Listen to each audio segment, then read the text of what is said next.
শরীরের বাড়তি লোম দূর করতে আজকের দিনে আমরা কত কিছুই না করি, কিন্তু কখনো কি শুনেছেন এর জন্য সরাসরি এক্স-রে ব্যবহার করার কথা? 1920-এর দশকে চিকিৎসা ক্ষেত্রে এক্স-রে বেশ জনপ্রিয় হয়ে ওঠে। চিকিৎসকরা লক্ষ্য করেন এক্স-রে রেডিয়েশনের কারণে শরীরের চুল পড়ে যায়। বাস, এই সুযোগে কিছু অসাধু ব্যবসায়ী এটাকে বিউটি ট্রেন্ড বানিয়ে ফেলে।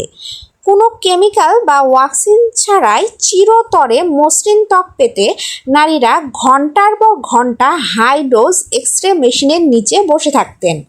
তৎকালীন সময়ে এর রেডিয়েশনের মাত্রা এতটাই বেশি ছিল যে কিছুদিন পরই নারীদের ত্বকে তার ভয়ঙ্কর প্রভাব পড়তে শুরু করে। ত্বক কুঁচকে একদম বুড়োটে হয়ে যেত, চামড়ায় বড় বড় ক্ষত বা আলসার তৈরি হতো এবং কয়েক বছরের মধ্যে হাজার হাজার নারী স্কিন ক্যান্সারে আক্রান্ত হয়ে মারা যান।